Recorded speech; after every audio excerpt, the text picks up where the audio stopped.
kick somebody's ass. I mean, that's why we're here. That is caught! Left center! Reds win! And this ball is launched. High and very deep to right, long gone. It's second of the night. Ellie De La Cruz. Short lead for Pena. Larkin drills it. Do you believe this? That's going to be gone! Back to back!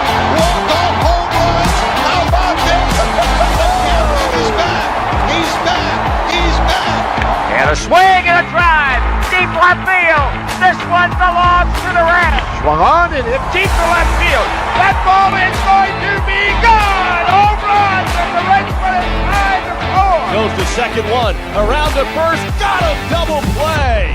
And the Reds sweep the Cubs. Breaking ball. Hit high. Hit deep. Way back there. And gone! Into the second deck and left. Christian Encarnacion Strand walks it off. Archer does it! In his major league debut! He gets the final 3 outs, and the Reds get an extra inning win. A thriller 5-4. Swung on, fly ball, hit the deep right field. That ball is gonna be gone. A grand slam home run by Mike Cameron. 2 outs, 2 on. Reds down by 1. Larkin down the line. This will win it. This will win it. Here comes Tucker. Here comes Steins. Larkin's won the game. Barry Larkin gets mobbed. Look at this scene. It's synergy. The stretch, the pause and the pitch.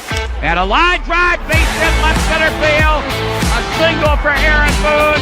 And this one belongs to the Reds. The Reds have won 8 in a row. Kobayashi with a long look, turns it loose, and Dunn hits it to deep right.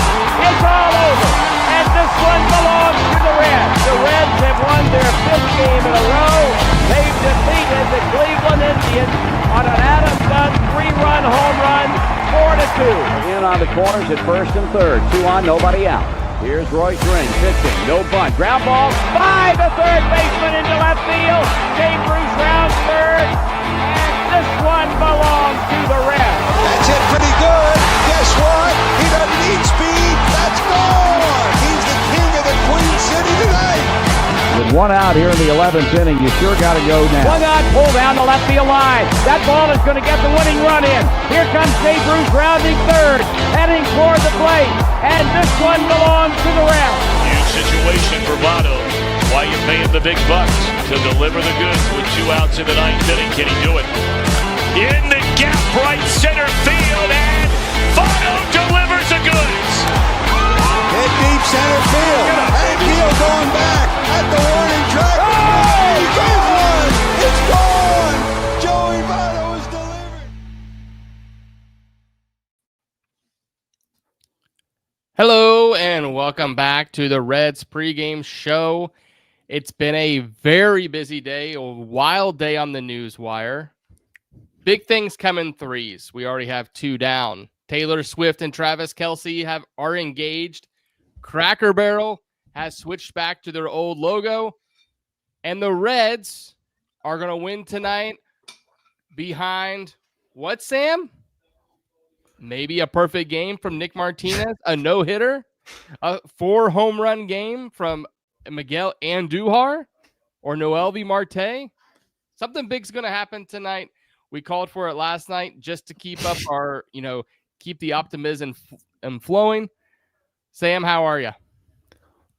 Minus the Reds kind of vibes around the team. I'm doing fine, but obviously that showing last night was not very good. I didn't stay up past that second Pages home run, and I think that was a good decision because I missed the whole Ellie air and then all the other runs getting piled on. But yeah, not crazy optimistic about this game. I think I share that with most fans, but especially with the Mets kind of putting up a 5-run inning. I don't know if they've added on after that, but yeah, I think 5-2. Yeah, I think I can go for a Nick Martinez perfect game. I mean, it would be fantastic, no doubt. I think you'll mention it later. But Nick Martinez has had some good success against the Dodgers, so never say never. All right, so we'll talk about last night's game. What a long night. Props to I guess the bosses here, Trace and Nick. for staying up late and talking about that. I listened to them this morning when I was getting the house ready and, get my morning coffee and such and getting ready for work. And man, they were down in the dumps. And, again, props to them for sticking around and just talking about it. But it's just one of those games. And I feel like are the Reds just overall just getting worn out? Sam, what's your thoughts on that? Are we just seeing the just wearing out a little bit? I think there's some of that, especially with a guy like Ellie. Obviously, he's declined a lot here, and so is the offense kind of with him. Mm-hmm. But to a certain point, I think it's just kind of this offense is just not good. So I think you're going to get games like this. 3 of the last 5 games, they've scored 1 or less runs. That goes back to the Diamondbacks series. So to a certain point, the offense is just it's not going to give you what you want because you see here this 6 through 9, Trevino, Hayes, Espinal, McLean. That's just not going to cut it on paper, at least. Those guys could all have great games tonight, but you can only put the blame on Tito for so long because the roster construction just isn't great. And but yeah, I think there's a lot of factors that go into this. Wear down. It's the dog days of August. But when you're in a wild card run like this, I think it's hard to stay up for a game like this tonight here and try to root for the Reds because, and like you said it, I praise Nick and Trace because I could not have stayed up and watched that for much longer. And they did it, and they managed to talk for, how long they did, 45 minutes to an hour about the game, which I could not have done. So props to them. Yeah, absolutely. I guess we'll stop, praising them. We'll talk about real quick about the game. I mean, the Reds did hit a little bit. It didn't, as Francona said, they didn't get a show for much. McLean, Hayes, and Steer all had near home runs. I think Steer and Hayes, actually all 3 of them, I know for sure Steer would have been out in Great American Ballpark. It would have been like a 2-run homer in the second inning. Probably would have changed that ball game quite a bit, but it's just totally wild. Another thing about last night's game, which would have overshadow at least the beginning, Sam, and we didn't talk about this, but I'm officially old. They were talking about the guy who threw the first pitch out from some band in Korea. I think his name is V. Never even heard of him. I had to look him up. Saw that pregame, and I guess the place was just going nuts for him. And anyway, on to some news that's, pretty important, I guess they would say. In the last 20, 30 minutes or so, Graham Ashcraft, I guess, has reported sore forearm near the wrist. So he will be getting an MRI to review that. Obviously not fantastic. I think he's been okay this year. I think overall fine. We really need him to get a strikeout pitch and be able to strike guys out on his own and not rely on, contact. Thoughts on Ashcraft possibly with an IL stint? Yeah, I think you're right. He's been fine. There's been certain stretches of the season where I've been really impressed. Kind of the start in April and in May, kind of when he was first getting introduced to the bullpen. I was really impressed. I'd been calling for him to be in the bullpen since kind of last year, but then he's had kind of a rough stretch kind of last month or so, and kind of dating back a little bit further back. But with the Reds bullpen, I think he's still one of your probably top 4 arms with Pagan, Santillan, and then it's probably Barlow or Ashcraft after that. So if you lose him, it's definitely a big blow at the very least in terms of depth. If you have a rough night with the starter, there's only so many guys you can go to. But yeah, that's probably going to be a big blow. I see here or in the chat with the Big Sugar, Ashcraft out, Big Sugar in. Zach Maxwell, one of the greatest names, Big Sugar, absolutely, in baseball. That is for sure something to think about. Gave up a home run in his MLB debut, but 5 strikeouts, which is really impressive in 2 innings. But yeah, I hadn't even known about this Ashcraft news though prior to us getting on the show because it's been within the hour that it's been reported. So little bit of news to me as well. So we'll see what happens here, if he gets an IL stint or not. But it seems like he probably will if these reports are coming out. Yeah, it'd be interesting. Obviously, let's see if it even matters. I hate to say that, but I see a couple of chats in here. We really need this lineup, and we'll get to them in a second. We need this lineup to score some runs tonight. We need a win tonight, because if this Mets team holds and the score holds and with them in New York against the Phillies, it could be tough sledding, in the words of Zach Taylor. So let's get to this crazy lineup. The Reds are facing a lefty and Clayton Kershaw tonight. So yeah, of course let's do righty heavy. How about righty all? Sam, break it down for us. Yeah, we got Steer leading off, which is already a little bit new here at the start. But Steer, Marte, De La Cruz, Andujar's back in the lineup at DH. Yep. Hayes, Trevino, the other Hayes, Ke'Bryan at third.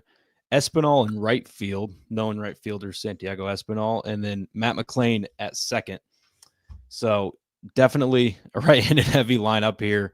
You got Friedel getting a day off, and then Lux also on the bench as well as Benson and then Banfield. So a lot of lefties on the bench here. Yep. Hopefully you can get Kershaw out of the game early and then get your best hitters in the game here. But yeah, not a very exciting lineup, especially 6 through 9. Kind of hate to throw Trevino into that because he's been better than I think a lot of people expected. But you get past Austin Hayes, who hasn't even been great, maybe turning on a little bit, but past that, you got Trevino, Ke'Bryan Hayes, Santiago Espinal, and McLain. Don't know how much production you're going to get out of that, especially against Clayton Kershaw, Hall of Fame pitcher. So definitely skeptical about the offense tonight. Yeah, it's crazy. You have a guy like this Sheehan kid who, hasn't given up a run to the Reds in 3 outings, or at least earned. And then you get, the Reds also pound Christopher Sanchez of the Phillies, who's also, I believe, a lefty, if my memory serves me right. And then, who knows what they'll do. Baseball is such a funny game when it comes to this. I was thinking before the Mets and Phillies started scoring a lot of runs, it was like 13-3 last night. Now both teams can't score a run. So I've just given up on predicting anything when it comes to this is how it's going to be because of it. It just, hey, let's just have fun, watch the game. And like we joked earlier, these West Coast games, it's see how long we can last. So what I find interesting here is Marte in center. Not that they have much of a choice. Here, so. Yeah, not that they have much of a choice per se, but and I see WTI Trader big time always in the chat here on the pregame shows. Yikes. Well, I would say yes, I would agree with that. But from what we've heard, now seen in right field's a little bit different. From what we've heard, he's taken it to it pretty well. The outfield that is. I don't care to give him a shot. I think the Reds probably need a center fielder long term. I think Friedel's been fantastic, but we see this roster construction like we talked about earlier, and we're going to get to all these moving parts later. There's a kid or 2 kids down in Louisville that are going to need at bats next year. Who can't play center. Can Marte play center? Is Friedel, are we going to move on from Friedel? He's over 30. Is it time to move on from him? All these questions, I think you got to answer them. And sometimes like a night like this, you just have to do it. Will Benson would be the obvious choice, but it's against Clayton Kershaw. You're not going to start him against a lefty. And that also kind of brings us back. I know we're well past it, but kind of what we did at the deadline. I know some of the moves they made were really positive and sneaky moves, but with Friedel slumping like this and you don't really know about the future, it probably would have made sense to move on from him. And then I know it's hard to bring up Benson all this much, but who knows? He probably could provide more than what Friedel's been doing lately because Friedel, his main thing is getting on base. And as of recent, he hasn't been getting on base. He hasn't been hitting for average or slugging any. I actually have a number here. His last 15 games, only 286 on base, which is well below where he should be. And then last 30, he's only slugging 284. So not getting on base, not slugging much. I've been saying this, and maybe I'm just, lost in the eyes of Tito Francona and just think that he's the best thing since Dusty Baker, which probably is true. Probably. I just think that we get so stuck on, and I've read these last 15 game stats before too, right? I think we get stuck on these short sample sizes. We get so stuck on the analytics where, yeah, I mean, I totally agree.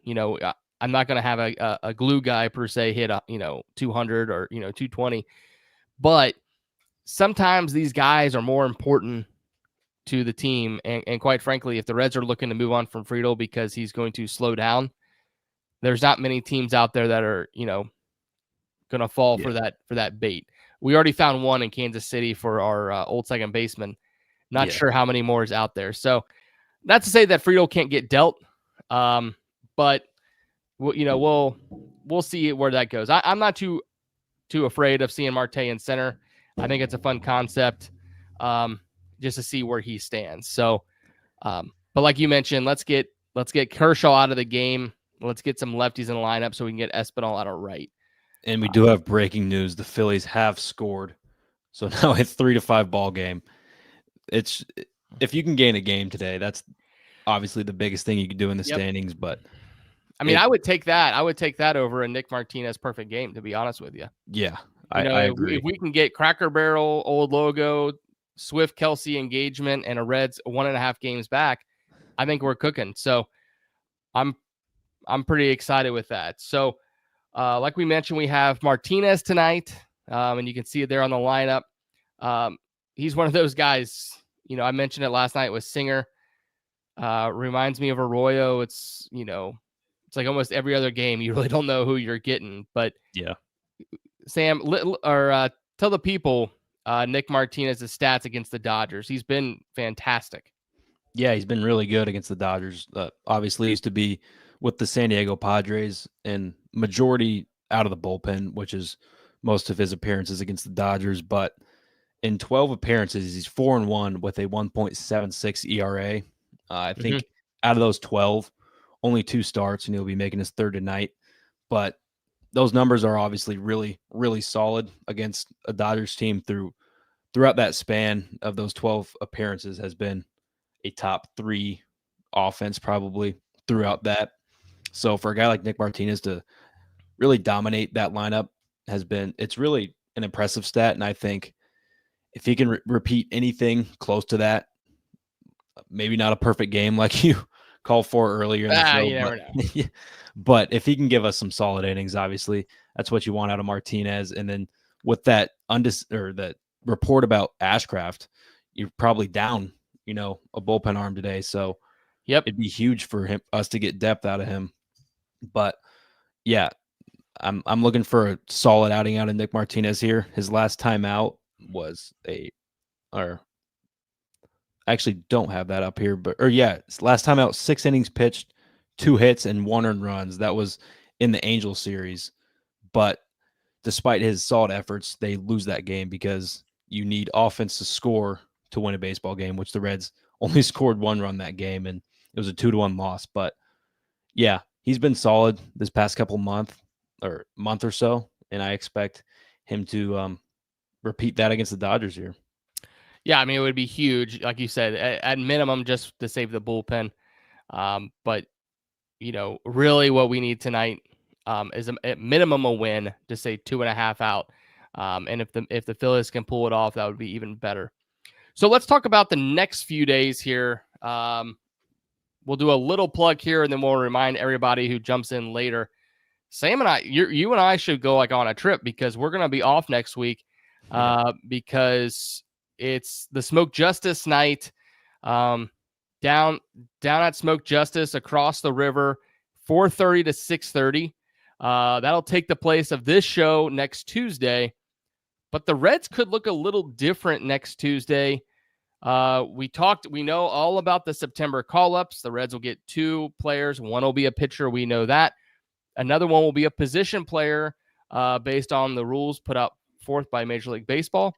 But between now and then is also the waiver deadline. There's been a couple names already float out there. Not all the names are released or leaked out there. Most players, if not all, do get put on waivers, or at least that used to be how they do it. Nowadays, it's really those, expiring deals of, lesser paid players. But a name you and I talked about with, heck, why not, or what would they do with it, is Carlos Santana. Thoughts on that? Yeah, it's kind of I'm kind of indifferent on that move because how much is he going to do? He's probably going to be probably a bench bat. I don't know. I don't know who he'd play over. I don't think he'd start over Steer with Steer's defense. I would agree. And Santana hasn't been great this year. I think he's got a 650 OPS, so it's kind of on board with the Reds offense there. But one way or another, I don't think it moves the needle.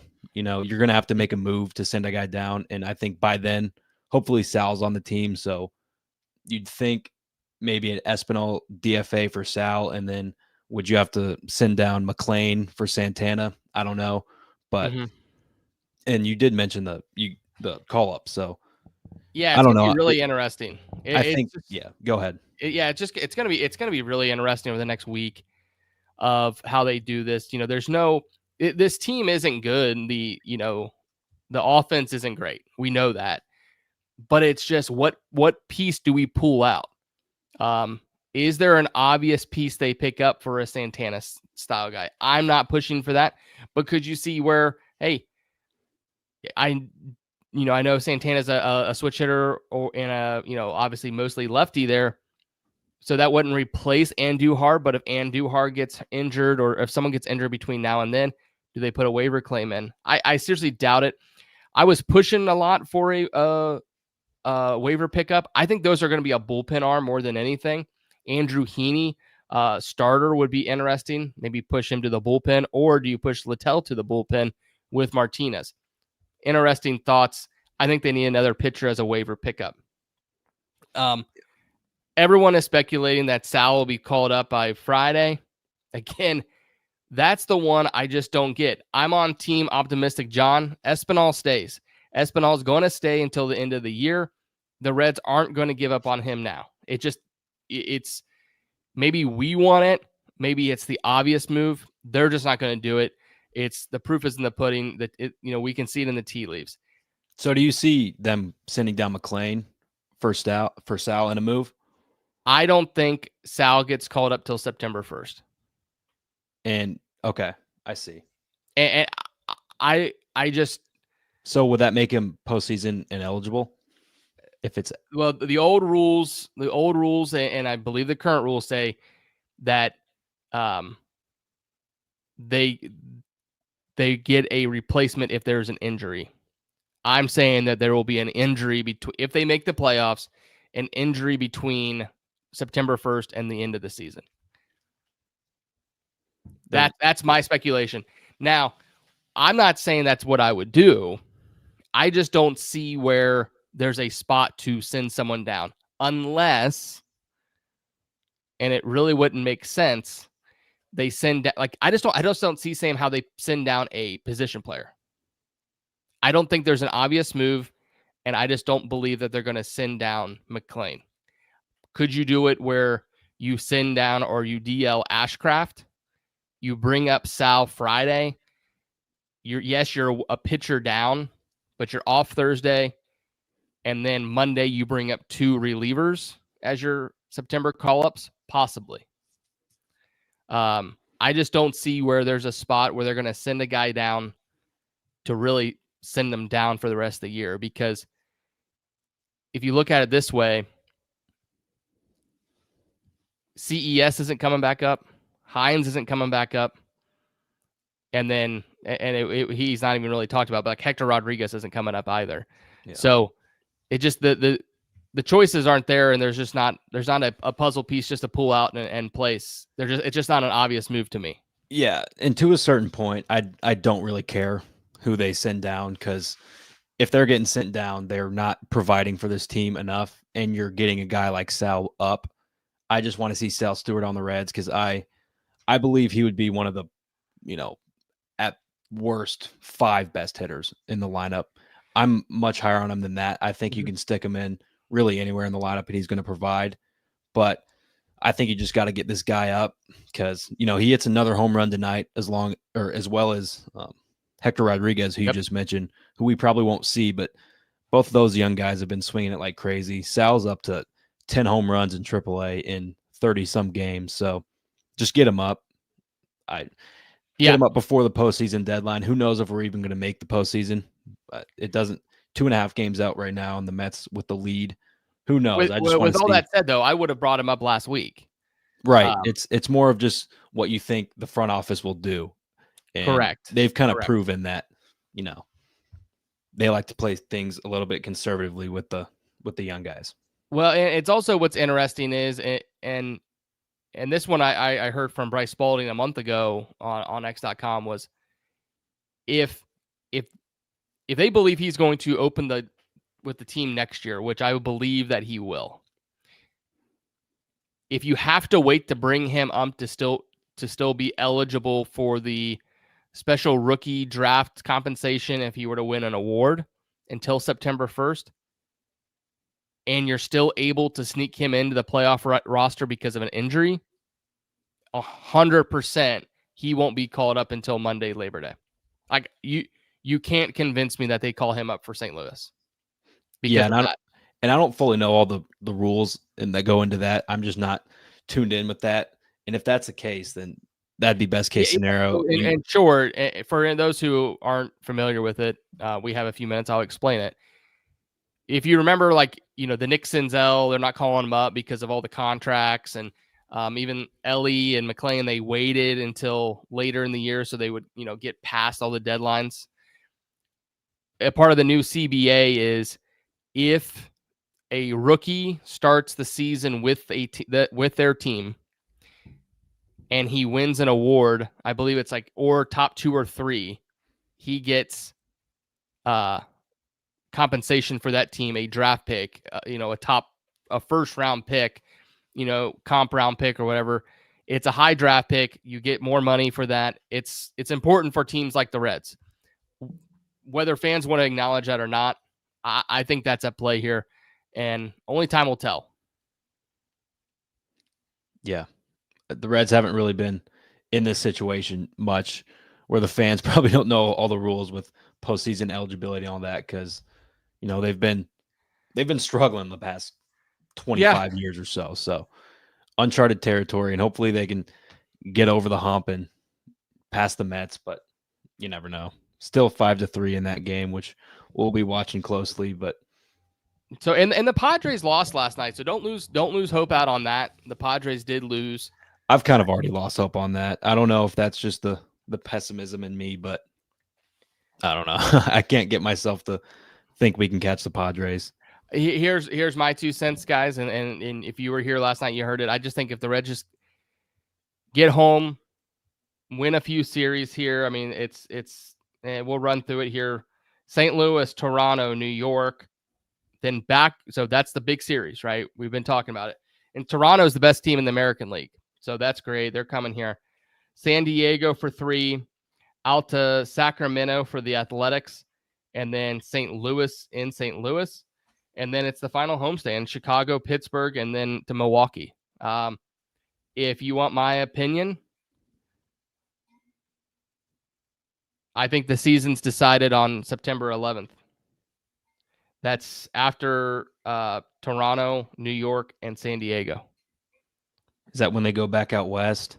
They would finish the series with San Diego on September 11th. There's an off day, and to me, that's more than likely when this season's decided because you've already faced everybody who's in front of you outside of the Cubs, who, unless you swept them and you got within close range, I don't think there's a shot.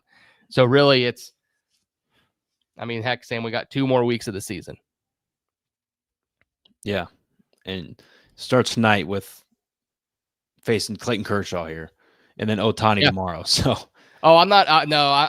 I'm not afraid of Ohtani as a pitcher. I think he's a great hitter. I think he's done pitching personally. I think you might get one more year out of him, but maybe because I'm a hater. Is he still on an inning limit? I know it's probably increased a little bit, but I don't know if we'll see 5 if he's up a little bit past His that. ERA, I mean, he hasn't been even lasting that long. His ERA is ballooned to 1 million. So,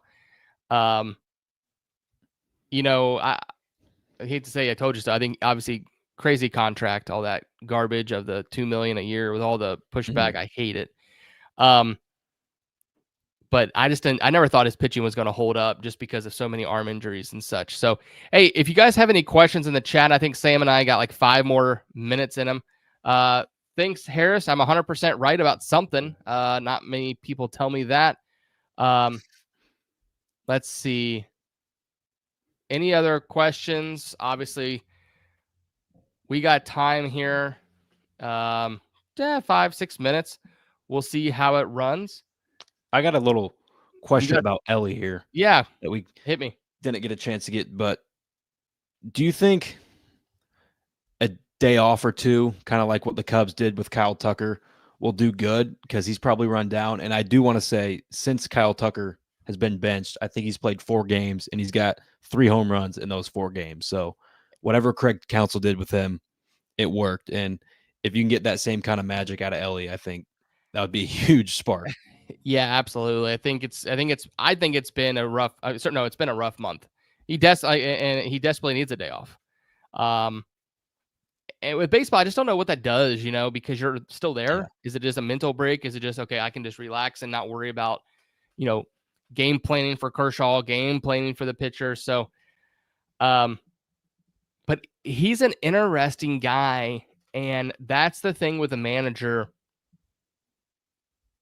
And I talked about it earlier, and I'd like to hear your thought too, but I'll say this. A manager in a baseball is the same job as a manager at a company. You're managing the personalities.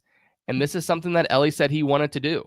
And I know Nick said it last night, he's missed 1 game.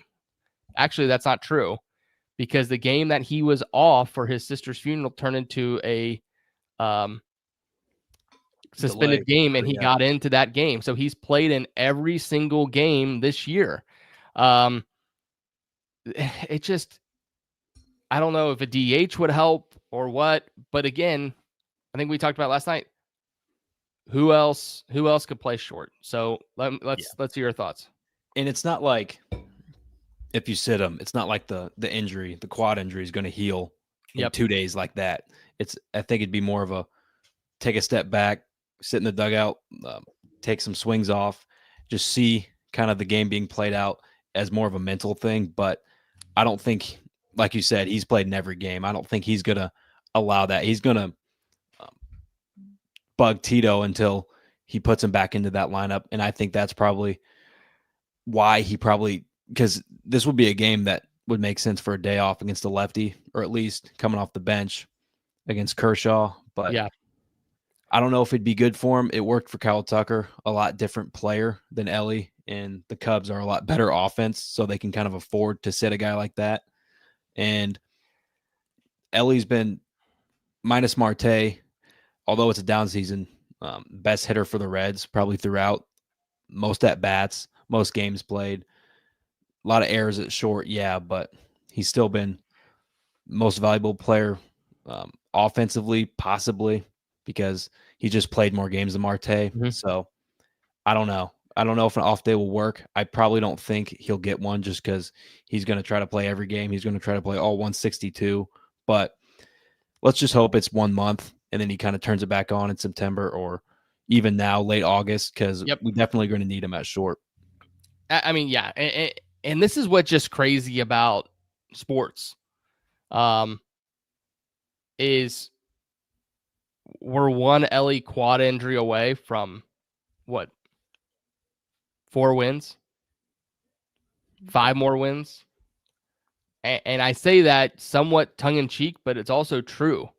How much offense are we losing? And I'm not putting on him. I think he's injured. I really do. How much do we put on him because of that?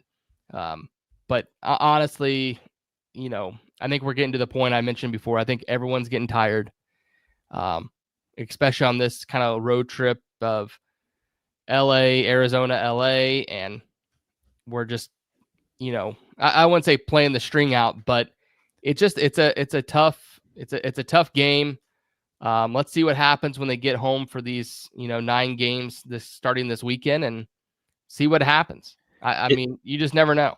It seems like they've been out west for like 4 weeks now. I don't know. I agree. They could definitely use that flight home after the game tomorrow, and then the day off, and then hopefully get recharged for that Cardinals series, maybe with a new top prospect in the lineup. Who knows? But they can definitely use the day off and the rest. Yeah, and I'm not trying, trust me, I'm not saying that these guys have it tough. I mean, they're not staying at, no free ads, but a Red Roof Inn and flying on Spirit Airlines. But, so they have a nice life, but it's still, I mean, I miss my bed when I go on trips and, miss your family potentially if they have them, or just a normal, just routine. So these long trips, especially out west, it's always tough. And I think it's tough on both sides, right? East, west, how they come, where they're coming back and forth. So if we don't have any other questions or anything in the chat, I think we'll wrap it up. Sam, you and I have been going late. I think that's a good sign of some good conversation, some good chat, and just everyone having a good time in here. That's what we're here, guys. We're here just to talk ball. Like I said, Sam, you and I we got bumped next week. Again, Smoke Justice. For those interested, I know Trace and Craig will be there from 4:30 to 6:30. I'm thinking I'm going to try to make an appearance down there as well, if my schedule allows, which it's looking like it is.